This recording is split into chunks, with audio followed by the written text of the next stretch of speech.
मित्रों, कभी कभी जीवन में हम एक ऐसे मोड़ पर आ जाते हैं जहां हमें अपमानजनक व्यवहार का सामना करना पड़ता है।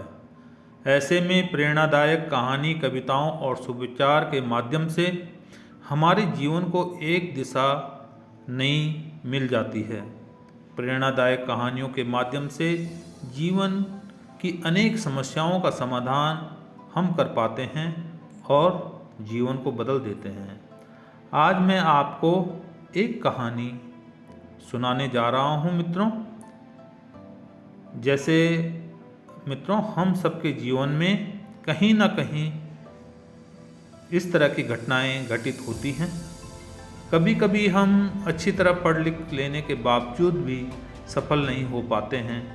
आलसी बनकर दूसरों के भरोसे तो कभी भाग्य के भरोसे बैठे रहते हैं और नसीब को कोसते रहते हैं।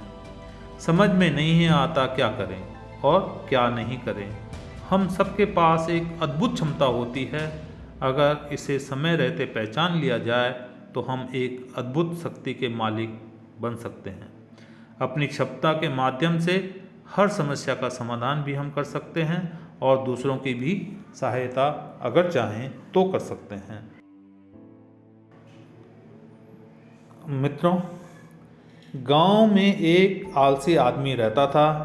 वह कुछ काम धाम तो करता नहीं था, बस दिन भर निठल्ला बैठकर सोचता रहता था कि किसी तरह कुछ खाने को मिल जाए। एक दिन वह यूं ही घूमते घूमते आम के एक बाग में पहुंच गया।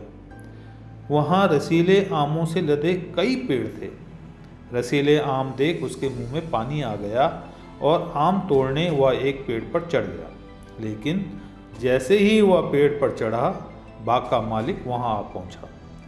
बाग के मालिक को देख आलसी आदमी डर गया और जैसे तैसे पेड़ से उतरकर वहां से भाग खड़ा हुआ। भागते भागते वह गांव में बाहर स्थित जंगल में जा पहुंचा। वह बुरी तरह से थक गया था, इसलिए एक पेड़ के नीचे बैठकर सुस्ताने लगा। तभी उसकी नज़र एक लोमड़ी पर पड़ी। उस लोमड़ी की एक टांग टूटी हुई थी और वह लंगड़ा कर चल रही थी। लोमड़ी को देख आलसी आदमी सोचने लगा कि ऐसी हालत में भी इस जंगली जानवरों से भरे जंगल में ये लोमड़ी किस तरह बच पाएगी।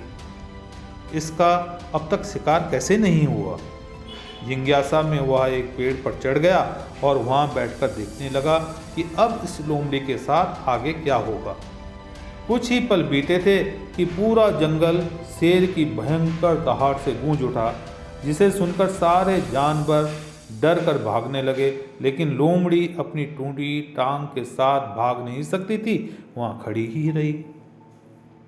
शेर लोमड़ी के पास आने लगा। आलसी आदमी ने सोचा कि अब शेर लोमड़ी को मारकर खा जाएगा, लेकिन आगे जो हुआ वह कुछ अजीब था। शेर लोमड़ी के पास पहुंचकर खड़ा हो गया। उसके मुंह में मांस का एक टुकड़ा था, जिसे उसने लोमड़ी के सामने गिरा दिया। लोमड़ी इत्मीनान से मांस के उस टुकड़े को खाने लगी। थोड़ी देर बाद शेर वहां से चला गया। यह घटना देख आलसी आदमी सोचने लगा कि भगवान सच में सर्वे सर्वा हैं। उसने धरती के समस्त प्राणियों के लिए, चाहे वह जानवर हो या इंसान, खाने पीने का प्रबंध कर रखा है। वह अपने घर लौट आया। घर आकर वह 2-3 दिन तक बिस्तर पर लेटकर प्रतीक्षा करने लगा कि जैसे भगवान ने शेर के द्वारा लोमड़ी के लिए भोजन भिजवाया था, वैसे ही उसके लिए भी कोई ना कोई खाने पीने का सामान ले आएंगे। लेकिन ऐसा कुछ हुआ नहीं। भूख से उसकी हालत खराब होने लगी। आखिरकार उसे घर से बाहर निकलना ही पड़ा। घर के बाहर उसे एक पेड़ के नीचे बैठे हुए बाबा दिखाई पड़े। वह उनके पास गया और जंगल का सारा वृत्तांत सुनाते हुए वह बोला, बाबा जी, भगवान मेरे साथ ऐसा क्यों कर रहे हैं? उनके पास जानवरों के लिए भोजन का प्रबंध है, लेकिन इंसानों के लिए नहीं। बाबा जी ने उत्तर दिया, बेटा, ऐसी बात नहीं है। भगवान के पास सारे प्रबंध हैं, दूसरों की तरह तुम्हारे लिए भी। लेकिन बात यह है कि वे तुम्हें लोमड़ी नहीं, शेर बनाना चाहते हैं। हम सबके भीतर क्षमताओं का असीम भंडार है मित्रों।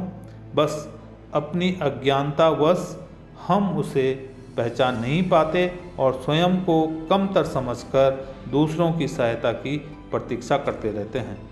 स्वयं की क्षमता पहचानिए, दूसरों की सहायता की प्रतीक्षा मत करिए। इतने सक्षम बनिए कि आप दूसरों की सहायता कर सकें।